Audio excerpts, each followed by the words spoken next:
Welcome. This is ICAST News, Heat in the Middle East, live and direct from the United Nations headquarters. I'm your anchor, Hme Af.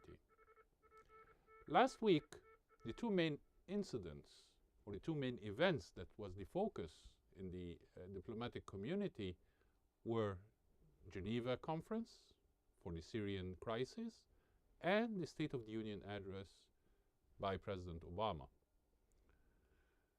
There are few things that I wish to highlight out of this outcome of the two events. In Geneva Conference, Lakhdar Ibrahimi made at many occasions throughout the week statements that there is not really any breakthrough in the negotiations. I would say we should not jump into conclusion and expect that a civil war that's been broiling for the past 3 years is going to be solved in just a week.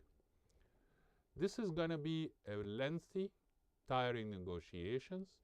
We have to consider and know for sure that the Syrian regime is not going to give up easily. If we recall from the opening session of the Geneva II conference, the Syrian foreign minister spoke for 34 minutes continuously. He was interrupted by the UN Secretary General Ban Ki-moon twice and asked him to move to the point and adhere to the 10 minutes time limit imposed on all delegations. Walid al-Muallim, the Syrian foreign minister, of course, made all excuses. However, he had his 34 minutes.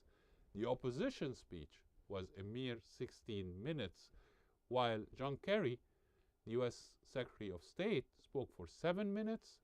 Sergei Lavrov spoke only for 6 minutes. The Syrian government made a promise that they are not going to be able to keep. They promised that they're going to facilitate the delivery of the aid to the impoverished areas. However, nothing till today have happened in this regard. Moving to Washington, D.C.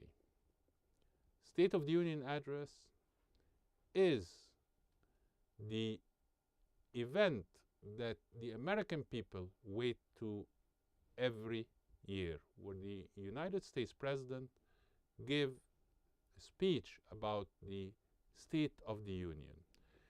It usually includes a part about the foreign policy's priorities. Interesting points to highlight. The United States is going through a phase of retrenchment in its foreign policy.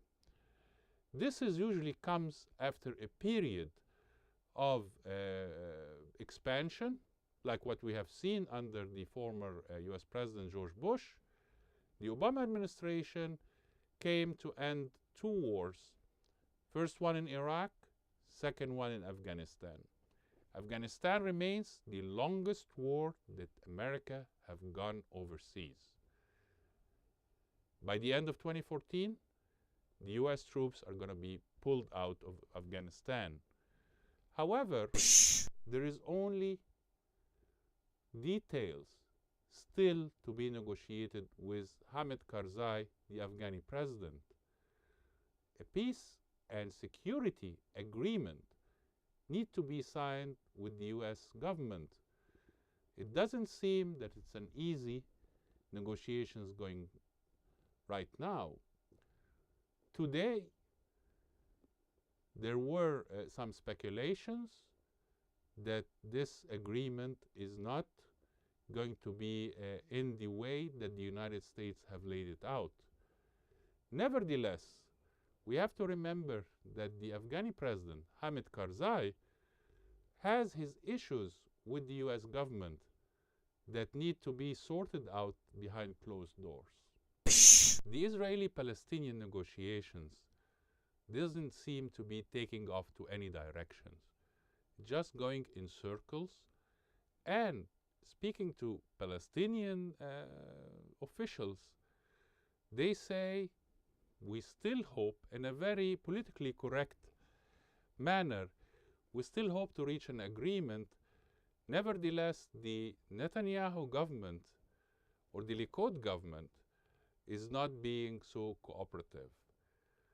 President Obama, as all of the previous US presidents, have renewed his promise to Israel to protect its security and prosperity. Of course, this does not sit well in the Arab world. We are still going to be observing the outcome of negotiations between President Abbas of the Palestinian Authority and the Israeli Prime Minister Benjamin Netanyahu. Egypt felt very disappointed and left out and snubbed. After the embarrassment that it did not receive an invitation to the summit proposed in August at the White House for the African leaders, President Obama never mentioned Egypt by name in the State of the Union address as one of the priorities for the foreign policy of America. Egyptians are wondering, is America now hates us? Is the US president have betrayed his promise to them? Let me read you a quote from the speech, which I find that many have interpreted in a way that each one thought it's directed personally to them. The quote says, "All people have the right to express themselves freely and peacefully and have a say in their country's future." Some of the Egyptian activists thought that this quote is directed to them, while others thought it was directed to the Ukrainian people. Nobody knows what President Obama, the country that he had in mind when he said this part in his speech. This was Heat in the Middle East from ICAST News. I'm your anchor, Hme Af, live and direct from the United Nations headquarters in New York City.